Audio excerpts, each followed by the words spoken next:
তরুণরা সক্রিয় থাকলে দেশের কোনো সমস্যাই অমীমাংসিত থাকবে না। তাই যে কোনো চ্যালেঞ্জ ঐক্যবদ্ধভাবে মোকাবেলার আহ্বান জানিয়েছেন প্রধান উপদেষ্টা ডক্টর মোহাম্মদ ইউনূস। রাজধানীর তেজগাঁওয়ে প্রধান উপদেষ্টার কার্যালয়ে ইউথ ভলেন্টিয়ার অ্যাওয়ার্ড 2025 অনুষ্ঠানে তিনি এসব কথা বলেন। তরুণদের সম্মিলিত প্রয়াসে বাংলাদেশ একটি উন্নত, মানবিক এবং উদ্ভাবনী রাষ্ট্র হিসেবে বিশ্বে মাথা উঁচু করে দাঁড়াবে বলে আশা প্রকাশ করেন প্রধান উপদেষ্টা। রিপোর্ট করছেন জাহিদ রহমান।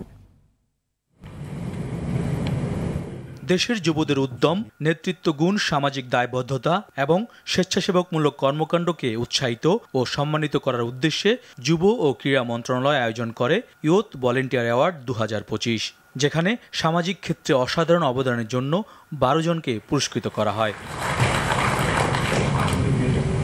তরুণদের সাফল্য শুধুমাত্র ব্যক্তিগত অর্জনে সীমাবদ্ধ না রেখে অন্যদের জন্য অনুকরণীয় দৃষ্টান্ত সৃষ্টি করার পরামর্শ দেন প্রধান উপদেষ্টা। আমাদের চলার পথে প্রতিনিয়ত নতুন নতুন চ্যালেঞ্জ আসবে। কখনো তা জনস্বাস্থ্যের সংকট, কখনো শিক্ষার অপর্যাপ্ত সুযোগ, আর কখনো পরিবেশগত বিপর্যয়। কিন্তু চ্যালেঞ্জগুলো নিয়ে হতাশ না হয়ে বরং এগুলোকে আমাদের নিজস্ব শক্তি দিয়ে ঐক্যবদ্ধভাবে মোকাবেলা করতে হবে। নতুন নীতি, যুগান্তকারী ধারণা এবং সামাজিক পরিবর্তনের অগ্রদূত হিসেবে তরুণরা ভূমিকা রাখবে বলে আশা ডক্টর মোহাম্মদ ইউনূসের। তোমাদের মেধা, শক্তি ও সৃজনশীলতা দিয়ে সমাজের এবং দেশের উন্নয়নে ভূমিকা রাখো। তোমাদের সাফল্য কেবল ব্যক্তিগত অর্জনে সীমাবদ্ধ না রেখে অন্যদের জন্য অনুকরণীয় দৃষ্টান্ত করো।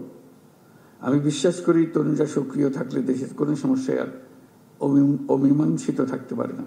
আমরা তোমাদের নতুন নীতি, যুগান্তকারী ধারণা এবং সামাজিক পরিবর্তনের অগ্রদূত হিসেবে দেখতে চাই। তোমাদের সম্মিলিত প্রয়াসেই বাংলাদেশ একটি উন্নত, মানবিক এবং উদ্ভাবনী রাষ্ট্র হিসেবে বিশ্বে মাথা উঁচু করে দাঁড়াতে পারবে।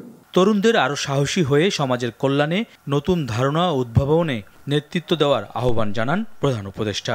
এই তরুণরাই 24-এর গণ অভ্যুত্থানের নেতৃত্ব দিয়েছে। জাহিদ রহমান, RTV, ঢাকা।